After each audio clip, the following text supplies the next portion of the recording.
আবু বকর নিজের জীবনের চাইতে বেশি ভালোবাসতেন, বিদায় আবু বকর হয়েছেন।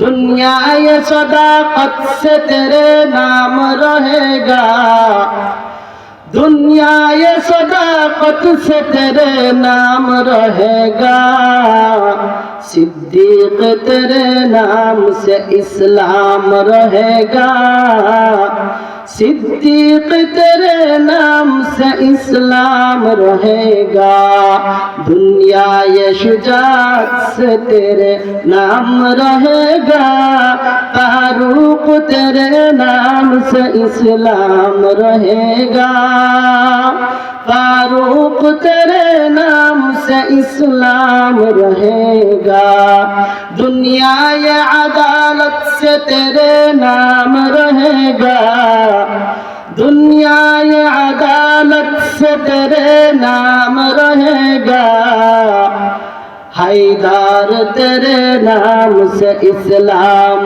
रहेगा, हैदर तेरे नाम से इस्लाम रहेगा, दुनिया ये सखावत से तेरे नाम रहेगा, दुनिया ये सखावत से तेरे नाम रहेगा, उस्मान तेरे नाम से इस्लाम रहेगा, उस्मान तेरे नाम से इस्लाम रहेगा, दुनिया ये मुअज्जिन से तेरे नाम रहेगा, दुनिया ये मुअज्जिन से तेरे नाम रहेगा, बिलाल तेरे नाम से इस्लाम रहेगा, बिलाल तेरे नाम से इस्लाम रहेगा।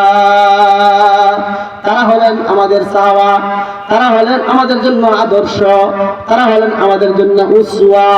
সাহাবায়ে কেরাম, সমস্ত সাহাবায়ে কেরাম হলেন সত্যের মাপকাঠি। এই কথা আমাদের সকলের বিশ্বাস রাখতে হবে। সমস্ত আম্বিয়া আলাইহিস সালাতু ওয়াস সালাম মাসুম, নিষ্পাপ, কোনো গুনাহ নাই। ছোট বড় কোনো দিন নবী আলাইহিস সালাতু ওয়াস সালাম কোনো গুনাহ করতে পারেন না, গুনাহ করেন নাই। সমস্ত সাহাবায়ে কেরামকে আল্লাহর নবী, বিশ্ব নবী রাহমাতুল লিল আলামিন আমার সাহাবায়ে কেরাম সম্পর্কে বলেছেন, আসহাবি কান্নুজুম বিআইয়ি ইকতাদাইতুম ইহতাদাইতুম। আমার সাহাবায়ে কেরাম এমন যেন আকাশের প্রত্যেকটা তারকারাজির মতো, যে কোনো তারকাকে কেউ যদি ফলো করে তাহলে নাবিক যেরকম রাস্তা পায়, ওই রকম ভাবে আমার সাহাবায়ে কেরামকে কেউ যদি ফলো করে তাহলে সে সোজা জান্নাতের রাস্তা পেয়ে যাবে, হেদায়েতের রাস্তা পেয়ে যাবে। তাহলে সমস্ত সাহাবায়ে কেরাম আদুলুন, সমস্ত সাহাবায়ে কেরাম وداعيا إلى الله بإذنه وسراجا وقمرا منيرا. أما بعد فقد قال الله تبارك وتعالى في كلامه المجيد وفي فرقانه الحميد.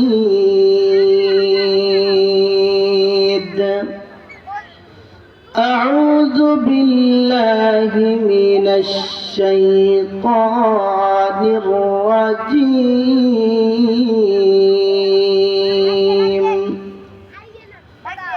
بسم الله الرحمن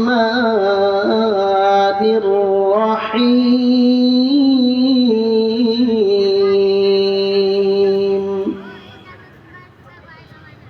قل إن كنتم تحبون الله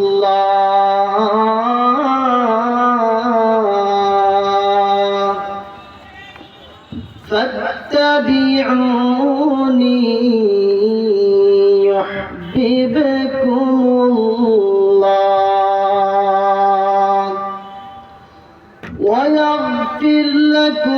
ذنوبكم والله غفور رحيم.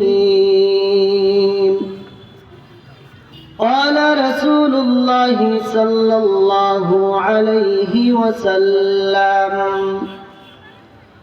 لا يؤمن أحدكم حتى أكون أحب إليه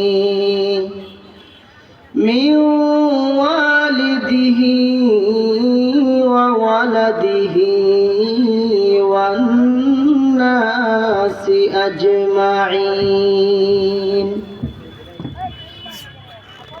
أو كما قال النبي صلى الله عليه وسلم: اللهم صل على محمد وعلى آل محمد كما صليت على إبراهيم وعلى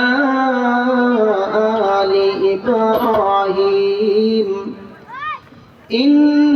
إنك حميد مجيد. اللهم بارك على محمد وعلى آل محمد كما باركت على إبراهيم وعلى آل إبراهيم إنك حميد مجيد.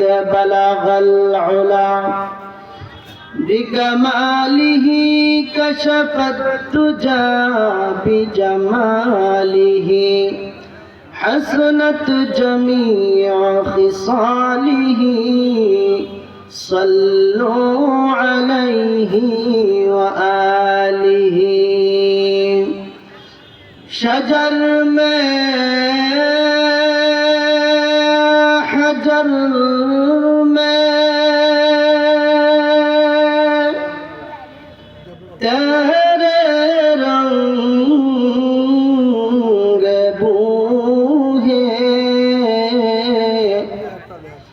जिधर देखता हो मौला इधर तू ही तू है।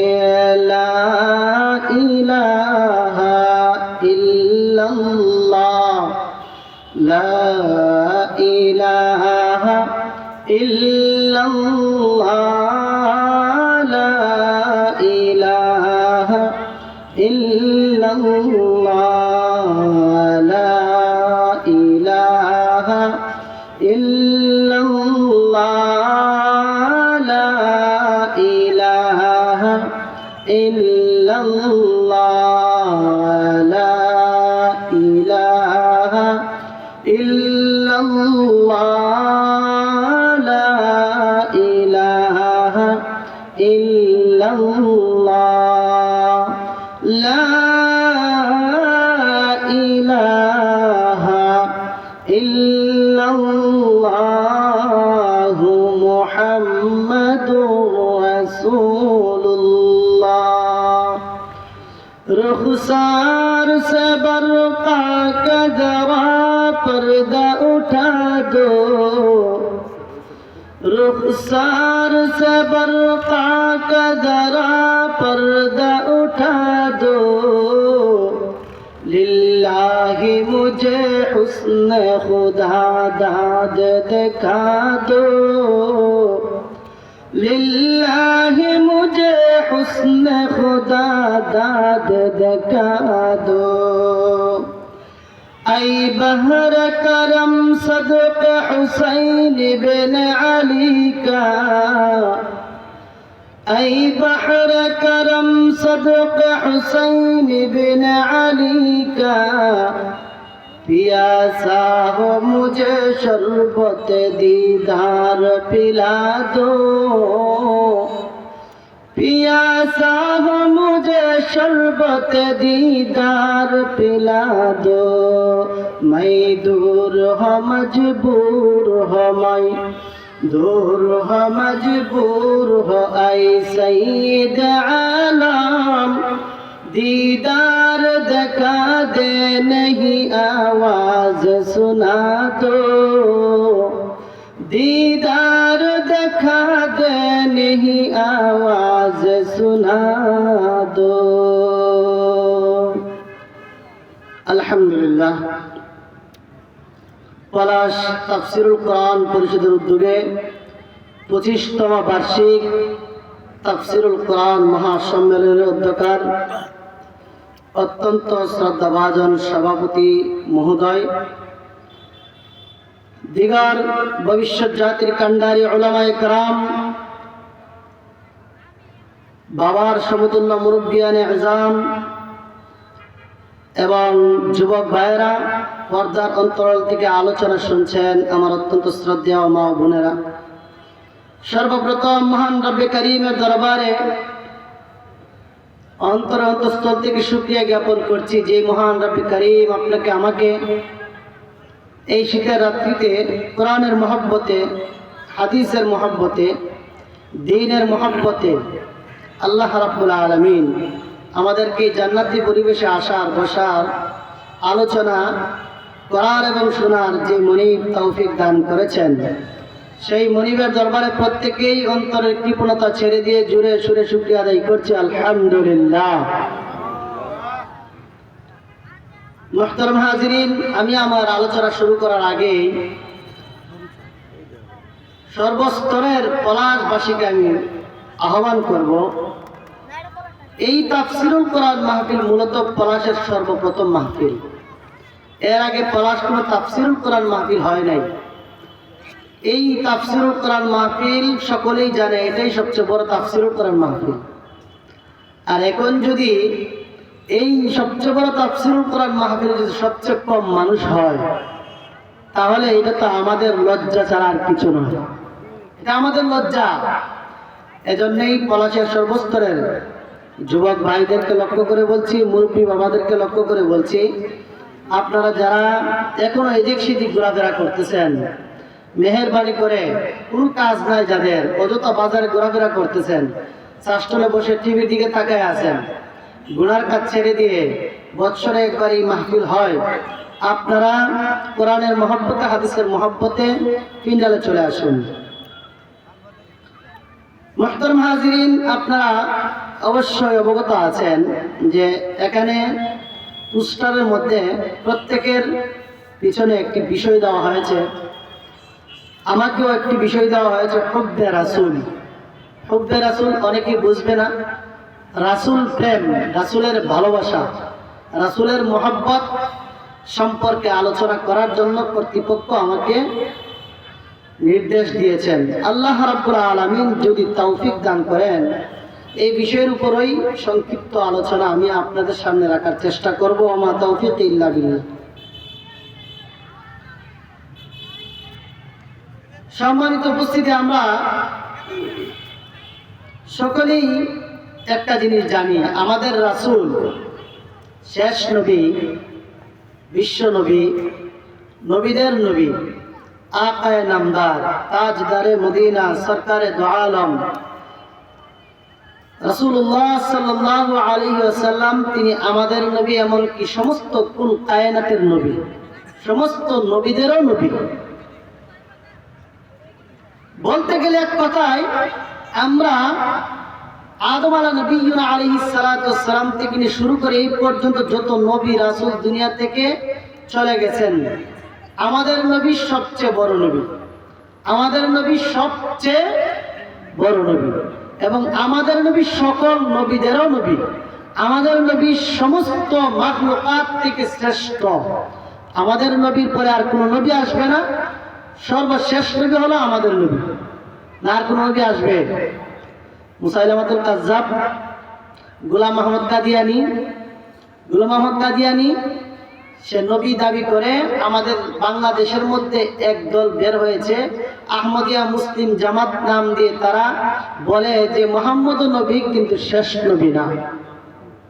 নাউজুবিল্লাহ, আসতে বলেন কেন? আমাদের নবী কি শেষ নবী না শেষ নবী না? আমাদের নবী শেষ নবী। আমাদের নবীর পরে আর কোন নবী আসবে না। রাসূল বলছেন আনা খাতামুন নাবিয়্যিন লা নাবিয়্যা বাদি, আমি শেষ নবী, আমার পরে আর কোন নবী আসবে না। রাসূল নবুয়তের সিল মোহর মেরে দিয়ে গেছেন, এরপরে আর কোন নবী আসবে না। সুতরাং এরপরে যারা নবুয়তের দাবি করবে তারা মৃত্যুক নবীর দাবিদার, এর মধ্যে কোনো সন্দেহ নাই। সকল যত নবী, রাসূল বলছেন আমার পরে আরো প্রায় 30 জন নবী মৃত্যুক নবীর দাবিদার করতে পারে, মিথ্যা নবীর দাবি করতে পারে, তোমরা তাদেরকে মানবা না। সব বেঈমান, কাফের, মুশরিক।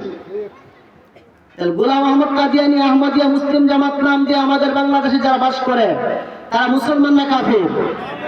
আর জোরে বলেন, মুসলমান না কাফের? তাহলে আমার সাথে একটা আওয়াজ সর্বপ্রথম আজকে দিতে হবে।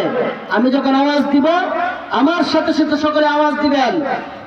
আমি যখন বলবো গোলাম আহমদ কাদিয়ানী, আপনারা কি বলেন?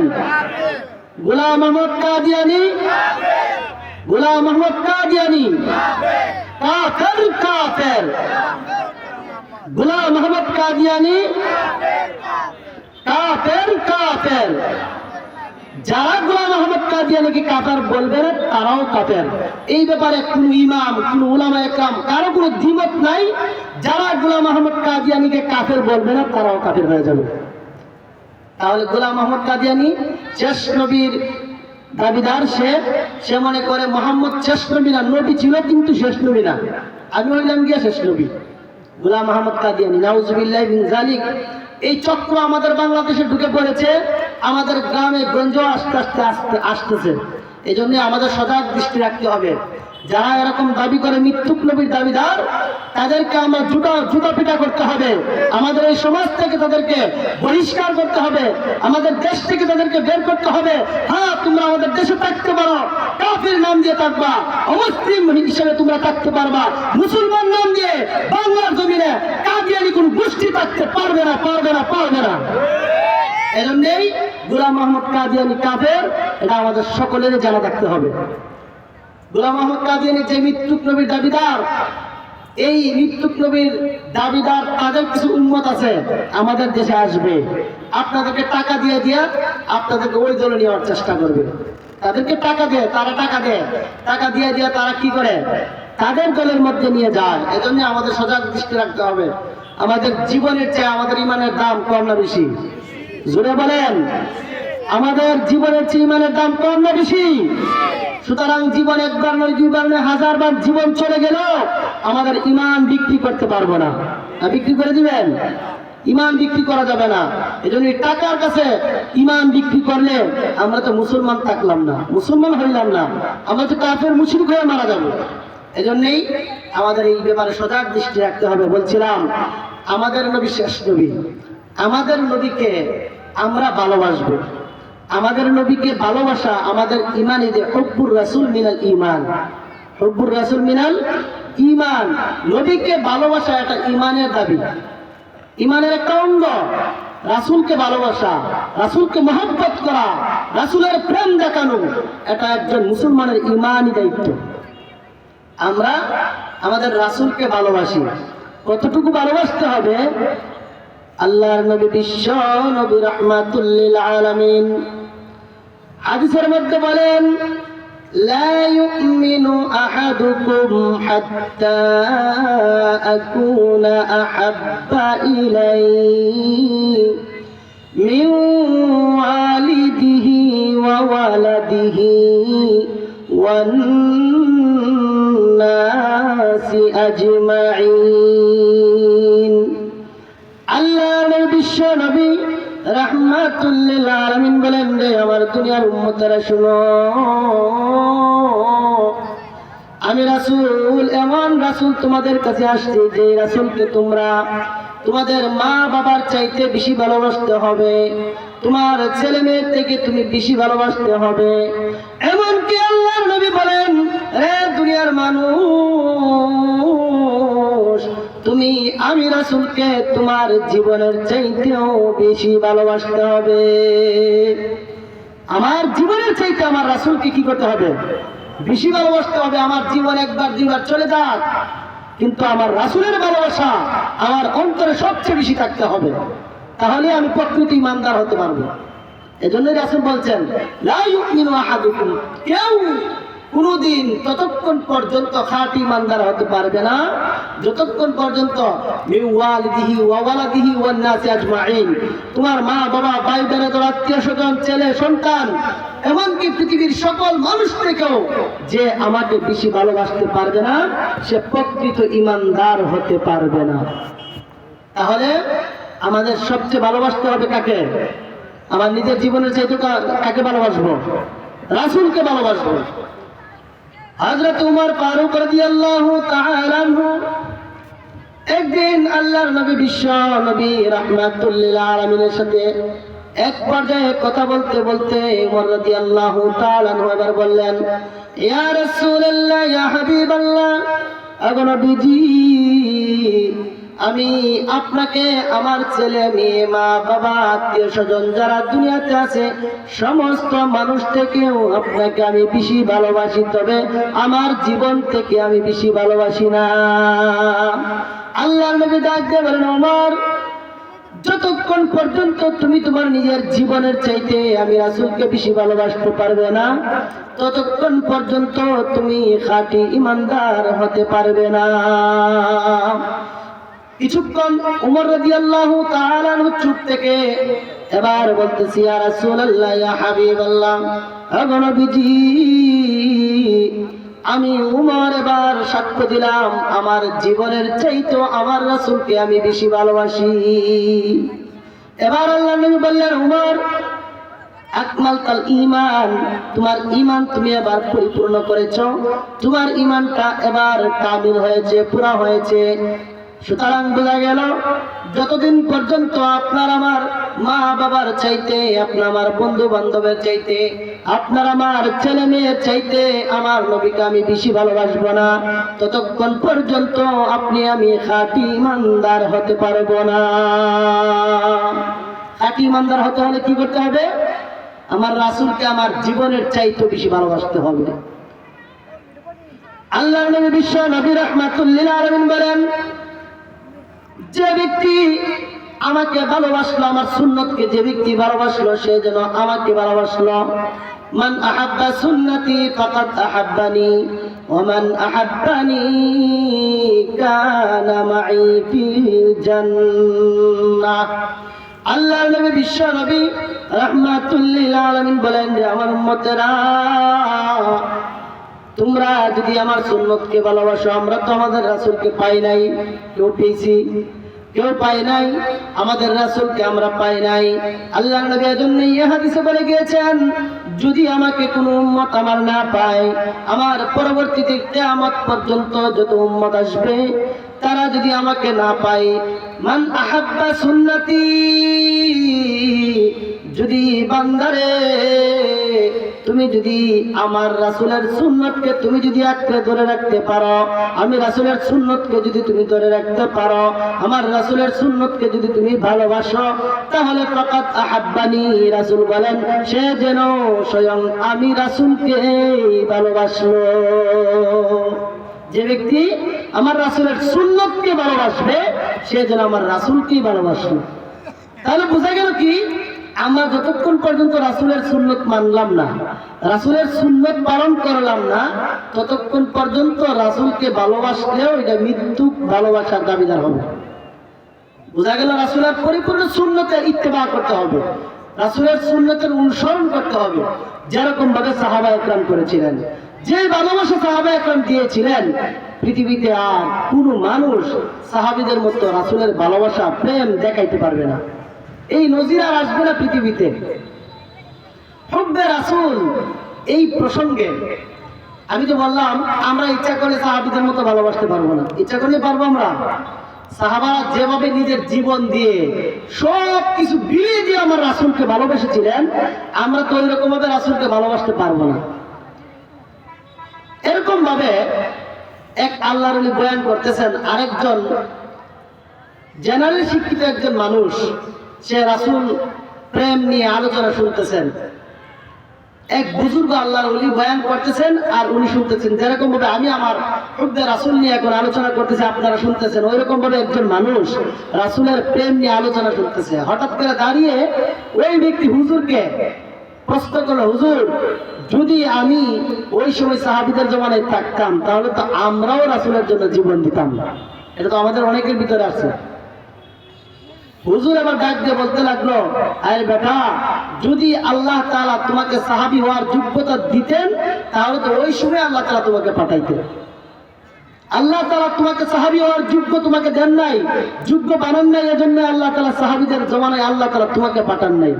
বলে, হুজুর, এত লম্বা বয়ান দেওয়ার কি প্রয়োজন?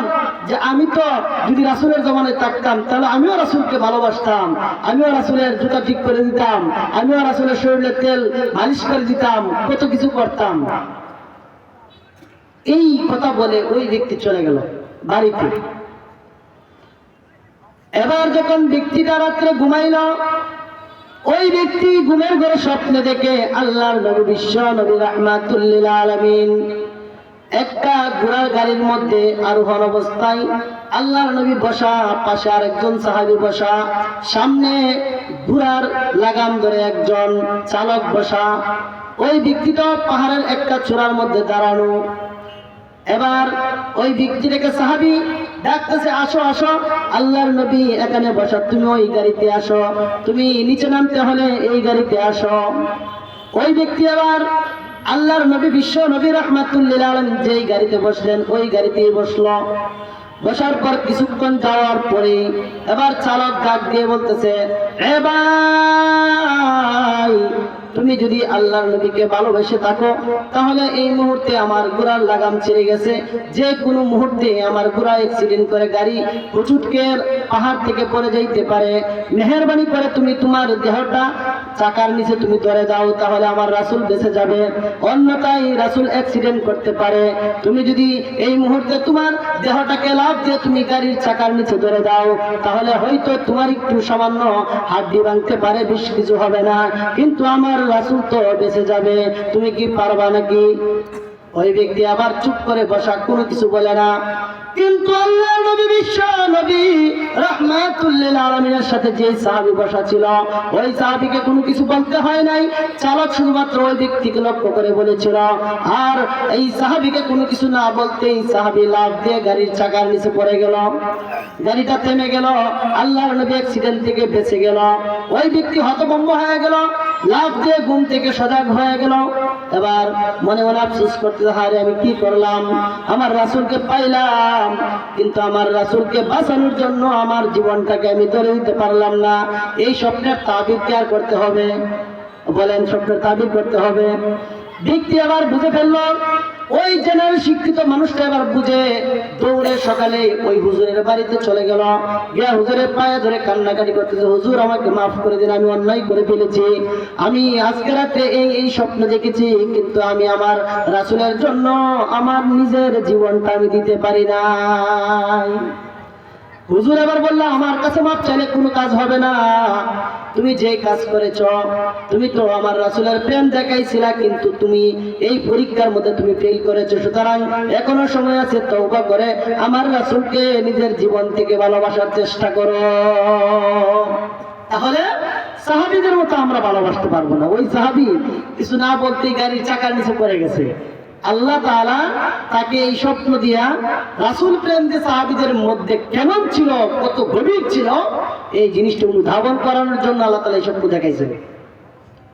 হযরত আবু বকর সিদ্দিক রাদিয়াল্লাহু তাআলা আনহু যখন ইসলামের প্রথম জমানায় যখন মুসলমান হইছেন, বাইতুল্লাহর চত্বরে দাঁড়ায় দাঁড়ায় নামাজ পড়তেছেন, সিজদার মধ্যে যাইতেই হযরত আবু বকর রাদিয়াল্লাহু তাআলা আনহুকে কাফেরের গোষ্ঠীরা এসে এমন ভাবে আঘাত করলো, আবু বকর রাদিয়াল্লাহু তাআলা আনহুর নাক মুখ সব কিছু রক্তাক্ত করে ফেললো, অজ্ঞান করে ফেললো।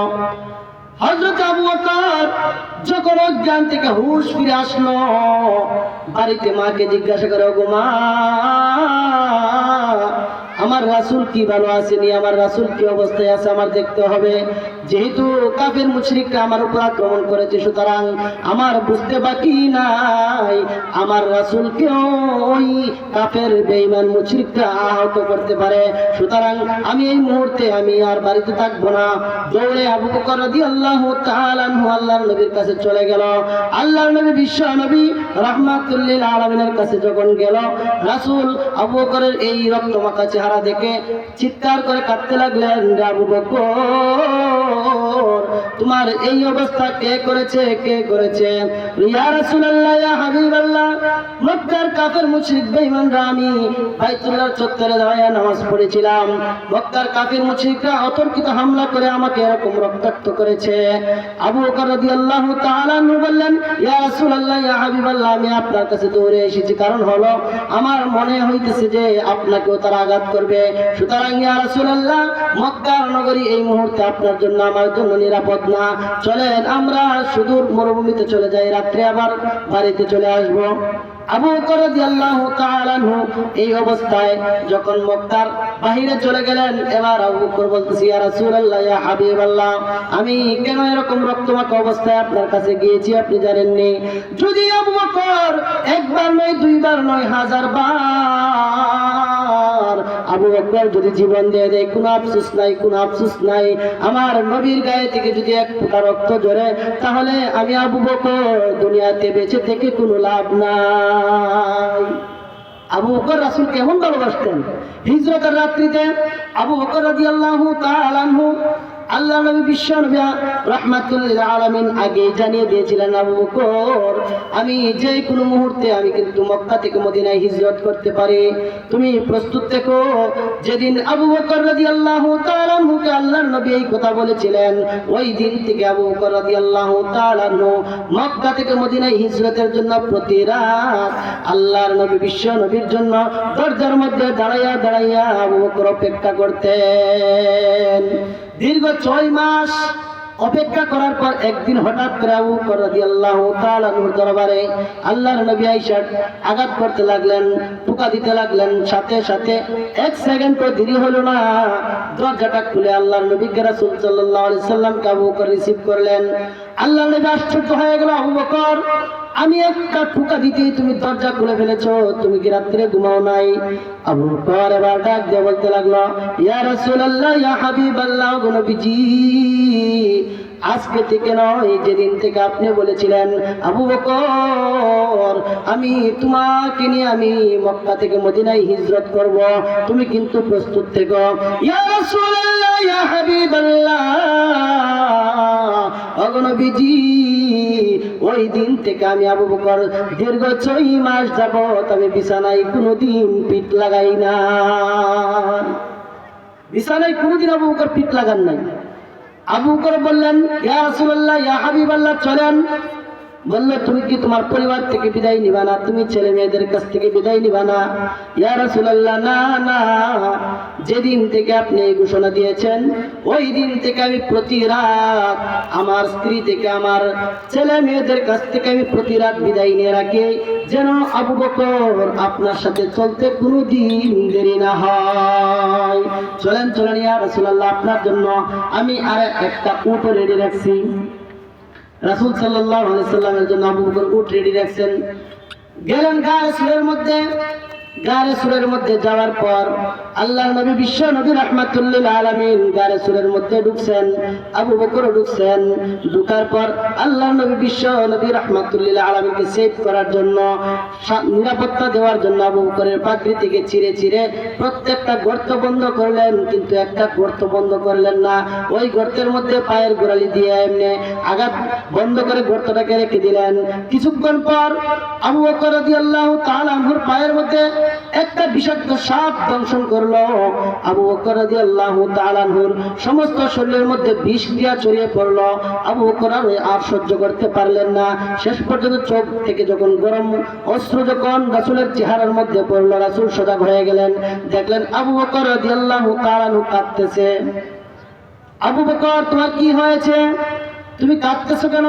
ইয়া রাসূলুল্লাহ, ইয়া হাবিবাল্লাহ, একটা গর্ত বন্ধ করতে ভুলে গিয়েছিলাম, একটা গর্ত বন্ধ করতে পারি নাই, কাপড় ছিল না, আমি পায়ের গোড়ালি দিয়ে আমার এই গর্তটাকে আমি বন্ধ করে রেখেছিলাম।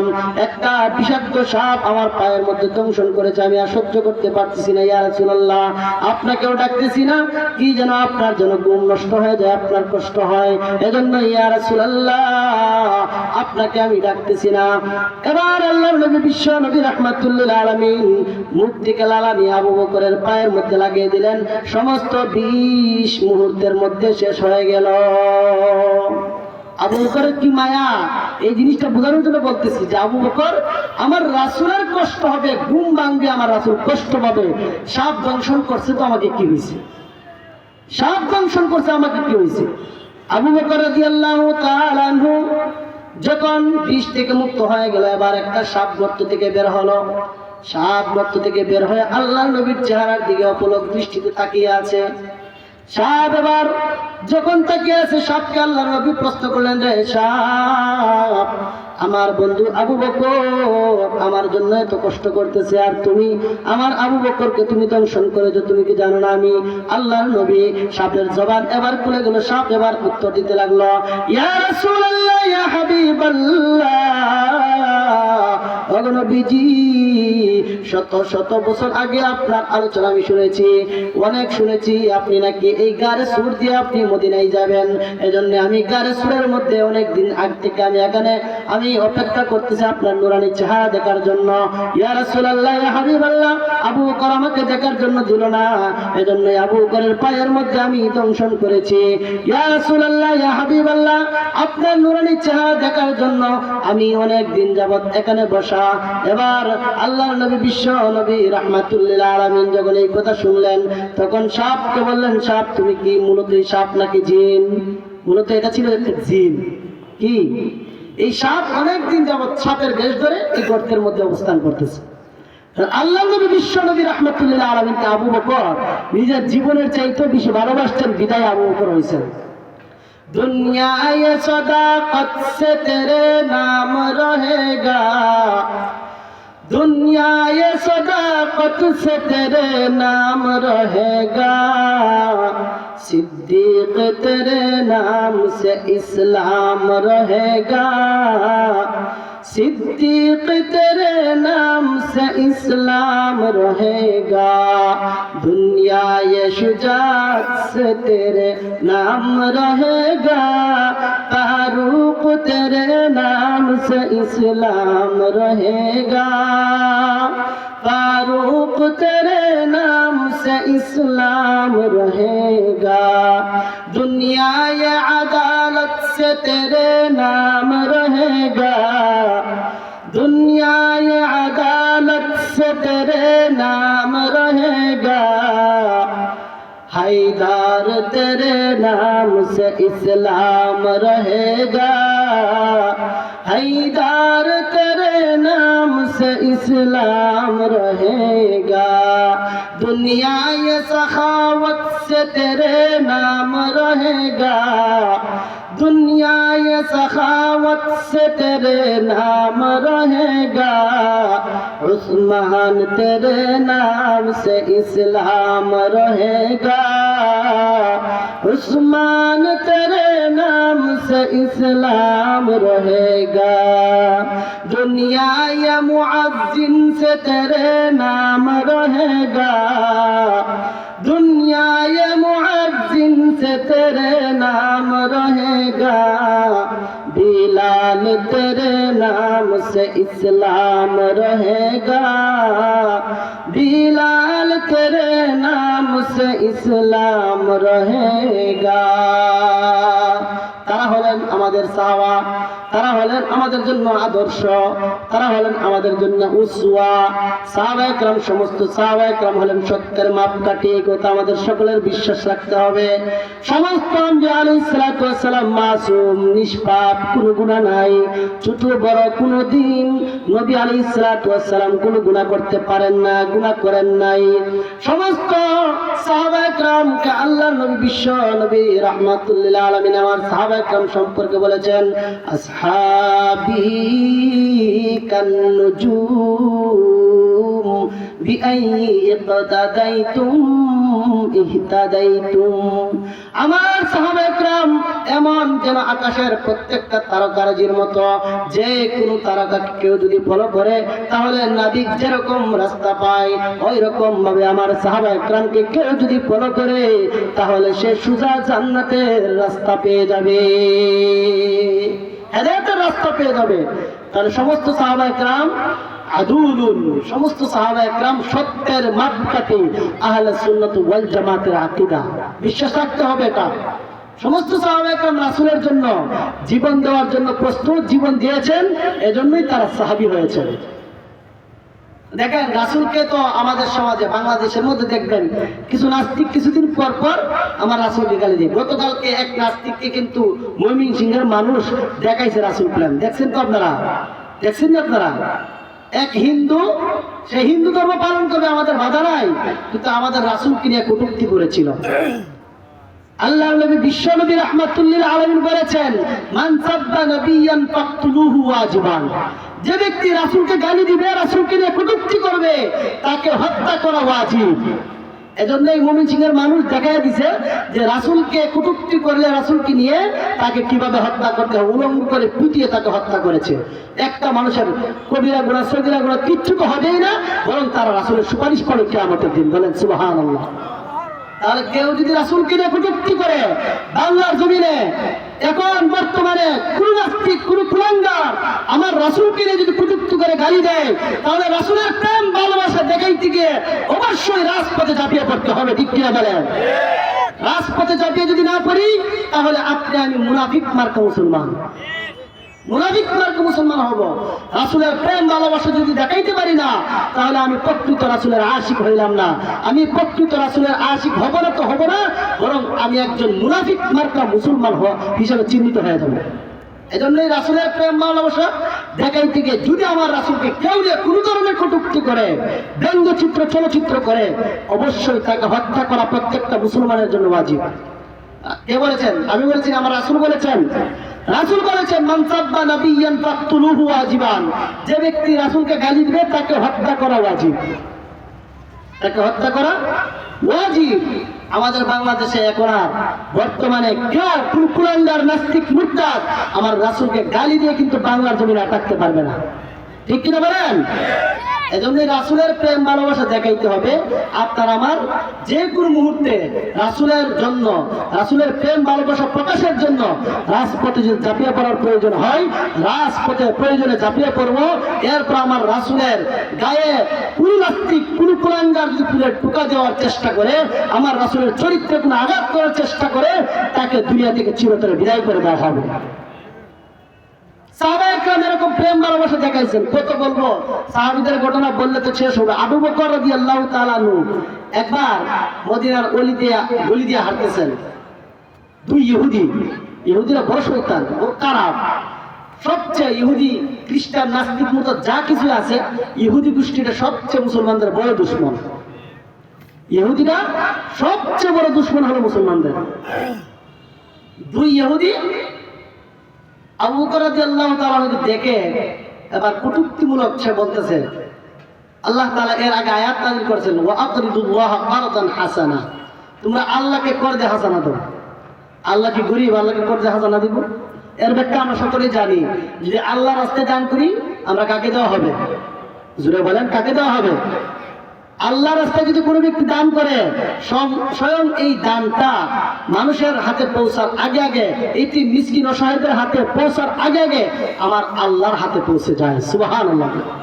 তাহলে রাসূল সাল্লাল্লাহু আলাইহি সাল্লাম যখন মদিনার মধ্যে আসলেন, আবু বকর মদিনায় আসলেন, আগে তো অনেক গালিগালাজ করেছে রাসূলকে, ইসলাম ধর্ম নিয়ে কটূক্তি করেছে। মদিনাতে দুইটা ইহুদি রাসূলকে এই আল্লাহ রাব্বুল আলামিন যখন এই আয়াত নাযিল করলেন, আবু বকরকে দেখে দেখে কটূক্তি করতেছে।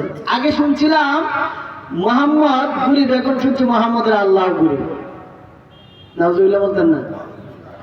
আগে শুনছিলাম মুহাম্মদ গরিব, এখন শুনলাম মুহাম্মদের আল্লাহ নাকি গরিব। কথাটা খুব খারাপ কইছে না? আর এর মাঝে আবার উপস্থিত কে?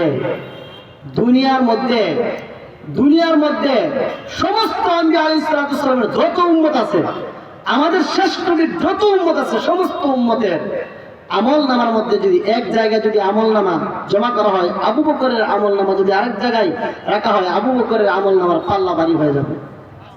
কেমন একজন সাহাবী, আর কার সামনে কথা বলছে। কিন্তু আবু বকর তো নরম। আবু বকর নরম হইলে কি হবে? নরম মানুষ যখন গরম হয় তখন কিন্তু একটু পেঁচ লাগে বেশি। নরম মানুষ গরম হইলে ঝামেলা আছে। আবু বকর এই কথা শোনার পরে আবু বকর আর সহ্য করতে পারে না। যেই মুহূর্তে ইহুদি যখন গালি দিল, হযরত আবু বকর সিদ্দিক রাদিয়াল্লাহু তাআলা আনহু ওই ইহুদির গালের মধ্যে গিয়ে এমন জোরে একটা থাপ্পড় মারলেন, সাথে সাথে ইহুদির মাথা ঘুরায় ডেইনের মধ্যে গিয়ে পড়ে গেল। আবু বকর রাদিয়াল্লাহু তাআলা আনহু যখন থাপ্পড় দিয়ে চলে গেলেন, এই ইহুদি এবার বলতেছে আমি মুহাম্মদের কাছে বিচার নিয়ে যাব, মুহাম্মদ দেখি কি বিচার করে। ইহুদি এবার আল্লাহর নবী বিশ্ব নবী রাহমাতুল লিল আলামিনের কাছে আবার চলে গেল। ইয়া রাসূলুল্লাহ, ইয়া হাবিবাল্লাহ, ওগো নবী মুহাম্মদ, আপনার আবু বকর আমাকে গালের মধ্যে এমন জোরে থাপ্পড় মেরেছে যে আমি বেহুশ হয়ে গিয়েছিলাম, এত জোরে আমাকে আবু বকর থাপ্পড় দিয়েছে। এবার আল্লাহর নবী বলতেছেন মনে হয় আবু বকর না ভুল করতেছে উমর। না না ইয়া রাসূলুল্লাহ, আবু বকর আমাকে থাপ্পড় দিয়েছে, আমি দেখেছি আবু বকরকে আমি চিনি। কিছুক্ষণ পরে দেখা যায় আবু বকর দৌড়ে আল্লাহর নবীর দরবারে আসতেছে। আবু বকর খুব রাগান্বিত অবস্থায় আল্লাহর নবীর কাছে আয়েশা বলে, ইয়া রাসূলুল্লাহ, ইয়া হাবিবাল্লাহ, ওগো নবীজি, আপনি যদি আমাকে অনুমতি দেন আমি ওই ইহুদির গালে আরেকটা থাপ্পড় দিতে চাই। আল্লাহর নবী বলল, হে আবু বকর, আমি তো ভেবেছিলাম আমাকে মনে হয় তুমি তো থাপ্পড় দেও নাই, এখন বোঝা গেল তুমি এই থাপ্পড়টা দিয়েছ। ইয়া রাসূলুল্লাহ, ইয়া হাবিবাল্লাহ, ওগো নবীজি, আমি এই থাপ্পড় দিয়েছি, আর কেউ দেয় নাই। কারণ আমি আপনার সাথে হিজরত করেছি, দুনিয়ার ধন সম্পদ সবকিছু রেখে মক্কায় ফেলে আমি মদিনায় চলে এসেছি, আমার কোনো অভিযোগ নাই। বিবি বাচ্চা সব রেখে এসেছি, আমার কোনো অভিযোগ নাই। ইয়া রাসূলুল্লাহ, ইয়া হাবিবাল্লাহ, কিন্তু আমি আবু বকর এমন ইমানদার, যখন আপনাকে এবং আল্লাহকে গালি দেবে তখন আমি আবু বকর কি ঘরে বসে থাকতে পারি? বলে ইহুদি, কি বলে আবু বকর? বলে না। ইহুদি বলল, না না, আমি গালি দেই নাই, মিথ্যা কথা বলেছে। কিন্তু আবু বকর রাদিয়াল্লাহু তাআলা আনহুর কাছেও কোনো সাক্ষ্য নাই, কোনো সাক্ষী নাই। আল্লাহর নবী আবার ডাক দিয়ে বলতে লাগলেন, আবু বকর, আল বাইয়িনাতু আলাল মুদ্দাঈ ওয়াল ইয়ামিনু আলা মান আনকার।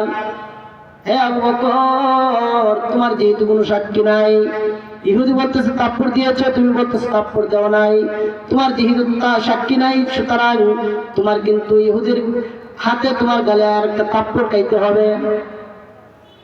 আল্লাহর নবীকে আবু বকর রাদিয়াল্লাহু তাআলা আনহু এবার বলতে লাগলো, ইয়া রাসূলুল্লাহ, ইয়া হাবিবাল্লাহ, আমি থাপ্পড় দিয়েছি ঠিক, কিন্তু ইহুদি গালি দিয়েছে সেটাও ঠিক। আমি আবু বকর, আপনি জানেন কোনদিন আমি মিথ্যা কথা বলি না। আল্লাহর নবী বলল, আবু বকর, আমি তো জানি তুমি কোনদিন মিথ্যা কথা বলো না, তুমি মিথ্যা কথা বলার মানুষ না, তোমার নাম তো সিদ্দিক, আমি এই জন্যই রাখি নাই, তোমার নাম তো সিদ্দিক, তুমি তো সবসময় সত্য কথা বলো। রে আবু বকর, কিন্তু আমার রাসূলের কাছে যেহেতু বিচার আসছে, সুতরাং শরীয়ত মোতাবেক আমাকে বিচার করতে হবে, ইনসাফ মোতাবেক বিচার করতে হবে। সুতরাং তোমার যেহেতু কোনো সাক্ষ্য নাই, তোমার যেহেতু কোনো সাক্ষী নাই, সুতরাং তোমাকেই আমার এই তোমার গায়ে বিচার গিয়ে পড়বে। ইহুদি তোমার গালের মধ্যে আরেকটা থাপ্পড় দিবে, এটাই ফয়সালা। এই কথা বলার পর আবু বকর রাদিয়াল্লাহু তাআলা আনহু বললেন, ইয়া রাসূলুল্লাহ, ইয়া হাবিবাল্লাহ, আমার গালে ইহুদি থাপ্পড় দেয় কোনো অসুবিধা নাই, তবে ইয়া রাসূলুল্লাহ, আমার ঈমানের পাওয়ার যে কতটুকু আমি এই ঈমানের পাওয়ারটুকু বোঝানোর জন্যই আমি কিন্তু ইহুদির গালে থাপ্পড় দিয়েছি। কারণ আপনি তো বলেছেন, মান রাআ মিনকুম মুনকারান ফালিয়ুগাইয়িরহু বিয়াদিহি ওয়া মান লাম ইস্তাতি ফাবিলিসানিহি ওয়া মান লাম ইস্তাতি ফাবিকলবিহি ওয়া যালিকা আযাফুল ঈমান। ইয়া রাসূলুল্লাহ, ইয়া হাবিবাল্লাহ, আপনি তো বলেছেন যদি কোনো খারাপ কাজ করতে দেখো তাহলে তাকে হাত দ্বারা বাধা দাও। যদি হাত দ্বারা বাধা দেওয়ার সামর্থ্য না থাকে তাহলে তুমি জবান দ্বারা বাধা দাও। যদি জবান দ্বারাও বাধা দেওয়ার সামর্থ্য না থাকে তাহলে অন্তর দ্বারা তুমি ঘৃণা করো, এই খারাপ কাজটাকে তুমি ঘৃণা করো। এটা হলো ইমানের সর্বনিম্ন স্তর। ইয়া রাসূলুল্লাহ, আমি কেমন ইমানদার যে আমি চুপ থাকবো? আমি কেমন ইমানদার যে আমি মুখে বাধা দিব? আমি তো ওই ইমানদার, আমি তো 1 নম্বর স্তরের ইমানদার, সুতরাং আমি তার গালে থাপ্পড় দিয়েছি। এই কথা বলার পর যখন কোনো সাক্ষ্য নাই, এখন কি করা যায়? আবু বকরের বিরুদ্ধে ফয়সালা। এবার আল্লাহ রাব্বুল আলামিন এবার জিবরাইলকে ডাক দিয়ে বলতেছেন, এ জিবরাইল, যাও যাও, আমার আবু বকরের বিরুদ্ধে ফয়সালা হয়ে যাচ্ছে, তুমি তাড়াতাড়ি যাও, আয়াত দিয়ে যাও। আল্লাহ রাব্বুল আলামিন আসমান থেকে সাক্ষ্য হিসাবে আয়াত পাঠিয়ে দিলেন, লাকাদ সামিআল্লাহু কাওলাল্লাযীনা ক্বালু ইন্নাল্লাহা ফাকীরুন ওয়া নাহনু আগনিয়া। জোরে জোরে বলেন আল্লাহু আকবার। আল্লাহ আসমান থেকে সাক্ষী হিসেবে দুনিয়াতে আয়াত নাযিল করে দিয়েছেন। অবশ্যই অবশ্যই আল্লাহ রাব্বুল আলামিন শুনেছেন, লাকাদ লাকাদ, অবশ্যই অবশ্যই, সামিআ আল্লাহ, আল্লাহ শুনেছেন, কাওলাল্লাযীন, যা বলেছে, ক্বালু ইন্নাল্লাহা ফাকীর, নিশ্চয় আল্লাহ ফকির, ওয়া নাহনু আগনিয়া, আমরা হইলাম ধনী। এই কথা কে শুনেছে? জোরে বলেন। আল্লাহ তো এই কথা শুনেছেন। এবার ইহুদি মাথা নিচে দিয়ে বলতেছে, ও মুহাম্মদ, আমি তো জানি না আমার বিরুদ্ধে যেন আল্লাহ আসমান থেকে আয়াত নাজিল করে দিবে। সুবহানাল্লাহ, জোরে বলেন। আল্লাহ রাব্বুল আলামিন আসমান থেকে সাক্ষ্য হিসেবে আয়াত নাজিল করে দিলেন। এবার বলে ইহুদি, এবার তো বিচার তোমার বিরুদ্ধে গেল। ইহুদি বলতেছি, ইয়া রাসূলুল্লাহ, ইয়া হাবিবাল্লাহ, আমাকে মাফ করে দিন, আমি আর বিচার চাই না, আমি আর বিচার চাই না। আবু বকরের ঈমান ছিল এরকম, রাসূলকে গালি দিবে, আমি বসে বসে চুপ থাকবো, নীরব থাকবো, অথবা মুখ দিয়ে প্রতিবাদ করবো, হবে না, সরাসরি হাত দিয়ে। সরাসরি কি দিয়ে? হাত দিয়ে। তাহলে আমাদেরও এই রাসূলের বিরুদ্ধে যদি কোনো কিছু হয়, ব্যঙ্গচিত্র, চলচ্চিত্র যদি হয়, তাহলে আমরাও এই বিরোধিতা করতে হবে, রাসূলের পক্ষে, রাসূলের ভালোবাসা আমাদের দেখাইতে হবে। তাহলে আমরা প্রকৃত ইমানদার হতে পারবো। আর না হয় প্রকৃত ইমানদার হওয়া আপনার আমার জন্য সম্ভব না। ওই যুগের সাহাবী মহিলা, যে সাহাবী মহিলা একবার নিতান্তই গরিব, কিচ্ছু নাই, সাধারণ একজন মহিলা, বিধবা মহিলা, ওই বিধবা মহিলা রাসূলের সাথে যে ভালোবাসা দেখাইছেন, কিয়ামত পর্যন্ত স্বর্ণের অক্ষরে এই ভালোবাসা থাকবে। যখন মদিনার অলিতে গলিতে মুয়াজ্জিন যখন ঘোষণা দিল, হাইয়া আলাল জিহাদ, হাইয়া আলাল জিহাদ, মদিনার যুবক কে কোথায় আছো? আমার রাসূল যুদ্ধের ঘোষণা করেছেন, যুদ্ধে যেতে হবে। সমস্ত সাহাবায়ে কেরাম যুদ্ধের জন্য প্রস্তুতি নিচ্ছেন। সমস্ত সাহাবায়ে কেরাম আল্লাহর নবীর লিস্টির মধ্যে নাম লিখাইতেছেন। আল্লাহর নবীর দরবারে গিয়ে সমস্ত সাহাবায়ে কেরাম নাম লিখাইতেছেন। ওই মহিলাটা করে বসে বসে কাঁদতেছে, আবার চিন্তা করতেছে, হারে আমার স্বামী নাই, আমার স্বামী দুনিয়া থেকে চলে গেছে, আমার বড় কোনো সন্তান নাই, আমার তো কেউ নাই, আমি রাসূলের দরবারে কি নিয়ে হাজির হব? আমি যদি একজন গাজীর, আমি যদি একজন শহীদের মা হইতে পারতাম, কতই না ভালো হইতো। আমি যদি একজন শহীদের স্ত্রী হইতে পারতাম, কতই না ভালো হইতো। মহিলাটাই বলে বলে যাই নামাজের মধ্যে বসে বসে কাঁদতেছে। আর তার ছোট্ট একটা বালক ছিল, ছোট্ট একটা ছেলে ছিল, 8 বছর থেকে 10 বছর হবে এমন একটা ছেলে। এই ছেলে আবার মাকে প্রশ্ন করে, গো মা, আপনি কি গুনগুনে কাঁদতেছেন? বুঝতেছি না, বলেন কি হয়েছে আপনার? কেউ কি আপনাকে কোনো কষ্ট দিয়েছে? মা এবার ডাক দিয়ে বলল, না ছেলে না, দেখো না, তুমি শুনো না, মুয়াজ্জিন ঘোষণা করছে হাইয়া আলাল জিহাদ। কে আসরে? আমার নবী ঘোষণা করেছেন জিহাদে যাওয়ার জন্য, আমার তো কেউ নাই, তুমি ছাড়া আর কেউ নাই। এবার ছেলেটাকে মা এবার বলতে লাগলো, তুমি কি জিহাদে যাওয়ার জন্য প্রস্তুত? ছেলে বলল, মা, আমি অবশ্যই অবশ্যই প্রস্তুত। সুবহানাল্লাহ। এবার ছেলেকে নিয়ে রাসূলের দরবারে ওই মহিলা চলে গেল।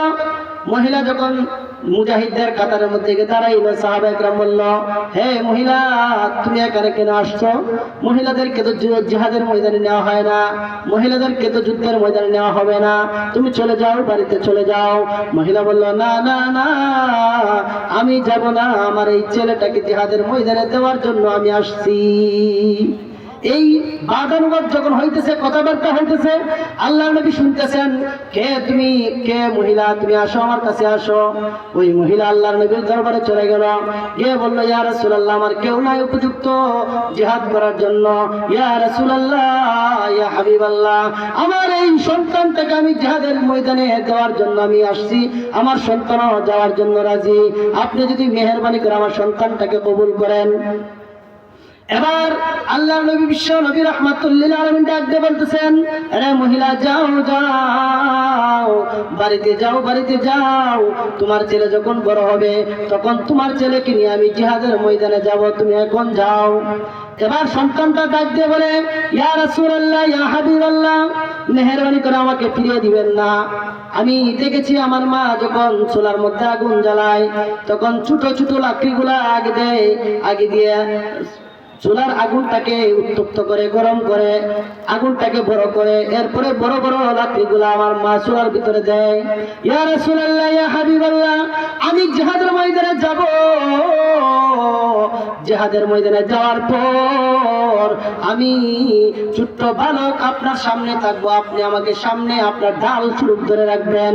যখন আমি শাহাদাত বরণ করব, সমস্ত বড় বড় সাহাবা একরামের রক্ত গরম হয়ে যাবে, জিহাদের ময়দান উত্তপ্ত হয়ে যাবে, তাহলে জিহাদ করতে আর কোনো সমস্যা হবে না, আপনার ঢাল হিসাবে আমি কাজে লাগবে। ইয়া রাসূলুল্লাহ, আমাকে নিয়ে যান। আল্লাহর নবী বিশ্ব নবী রাহমাতুল্লিল আলামিন এবার চোখ দিয়ে অশ্রু বাইর করতে লাগলেন, আর ওই ছেলেকে ধরে এবার দোয়া করতে লাগলেন, যাও ছেলে যাও, তোমার মা কিনে তুমি বাড়িতে যাও, তুমি যদি বড় হও তাহলে তোমাকে নিয়ে আমি রাসূল জিহাদে যাব, আমি ওয়াদা করলাম। এই মুহূর্তে জিবরাইল আসমান থেকে নাজিল হয়ে গেল। জিবরাইল এসে বলতে লাগলো, ইয়া রাসূলুল্লাহ, ইয়া হাবিবাল্লাহ, ওগো নবীজি, আপনার এই যে ছোট্ট বালক জিহাদের প্রেরণা যোগাইছে, জিহাদের কথা বলেছে, আমি জিবরাইল এই মুহূর্তে আল্লাহর দরবার থেকে আসলাম। আল্লাহ রাব্বুল আলামিন এই মুহূর্তে ঘোষণা করেছেন, এই বাচ্চা জিহাদে না গিয়েও ওই মা মুজাহিদের মা হিসেবে গণ্য হয়ে গেছে আল্লাহর দরবারে। আল্লাহর দরবারে মুজাহিদের মা হিসেবে গণ্য হয়ে গেছে।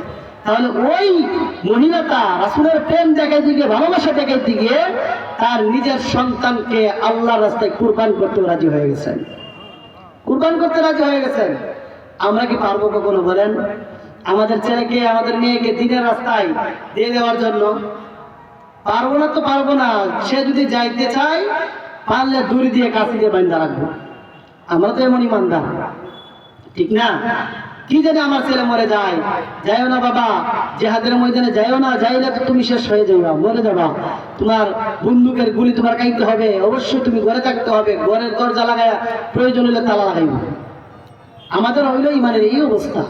কিন্তু সাহাবা একরাম নিজের জীবন তো দিছে নেই, সন্তানদেরকে একটা দুইটা তিনটা সন্তান এক লোকে জিহাদের ময়দানে পাঠাই দিয়েছেন। এক মহিলা 3 জন শহীদ হয়ে গেছে, সুবহানাল্লাহ বলে। তারা ছিল ইমানদার, আর আমরাও তো ইমানদার। তাদের ইমান আর আমাদের ইমান আকাশ আর পাতাল, আকাশ আর পাতাল ব্যবধান। এজন্য ইমানদার হতে হলে সাহাবাওয়ালা ইমান আমাদের লাগবে। সাহাবা যেরকম রাসূলকে ভালোবাসতেন, ওই রকম আমাদেরকেও ভালোবাসতে হবে। উহুদের ময়দানে আল্লাহর নবী বিশ্ব নবী রাহমাতুল্লিল আলামিন যখন প্রাথমিক অবস্থায় মুসলমান যখন বিজয় লাভ করলো, মুসলমান বিজয় লাভ করার পরে মুসলমান মনে করছে আমরা এবার বিজয় লাভ করে ফেলেছি। আল্লাহর নবী বিশ্ব নবী রাহমাতুল্লিল আলামিন যেই 50 জন সাহাবীকে একটা গিরিপথের মধ্যে রাখছিলেন, ওই গিরিপথ থেকে তারা চলে আসছে। অনেক লম্বা ঘটনা, কিন্তু শেষ পর্যন্ত উহুদের ময়দানে যখন সাহাবা একরাম পরাজয় বরণ করলেন, 70 জন সাহাবী শহীদ হয়েছে। আল্লাহর নবী বিশ্ব নবী রাহমাতুল্লিল আলামিনকে কাফেররা এমন ভাবে আক্রমণ করলো, আল্লাহর নবীর শিরস্ত্রাণ, তার দেহের মধ্যে 2টা শিরস্ত্রাণ ঢুকে গেল, 2টা কাঁটা ঢুকে গেল, ভেঙে হয়ে গেল। আল্লাহর নবী বিশ্ব নবী রাহমাতুল্লিল আলামিন মাটির মধ্যে পড়ে গেলেন।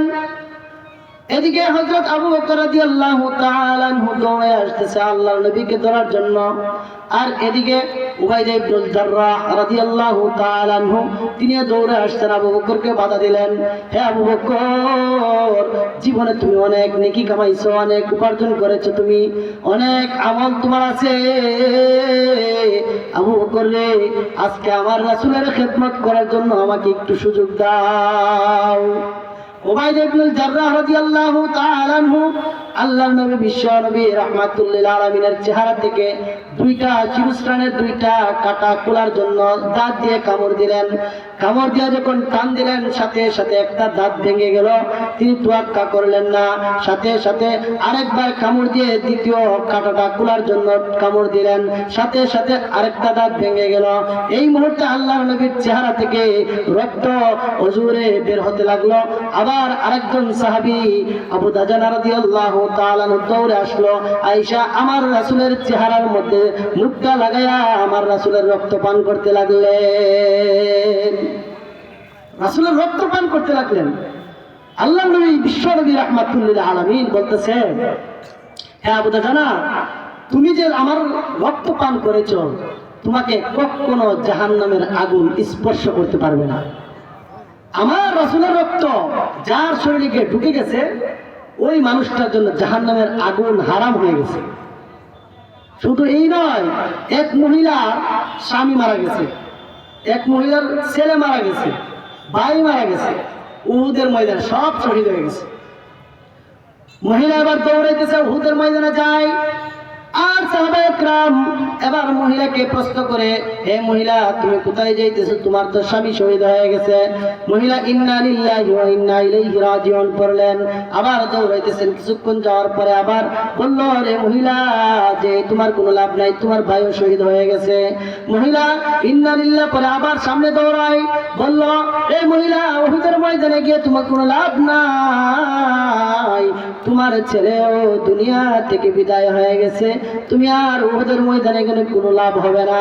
এবার মহিলা ডাক দিয়ে বলতে লাগলো, রে সাহাবায়ে কেরাম, যা যাক, আমার স্বামী শহীদ হয়ে যাক, আমার ভাই শহীদ হয়ে যাক, আমার ছেলে শহীদ হয়ে যাক, আমার কোনো আপত্তি নাই, কোনো আপত্তি নাই।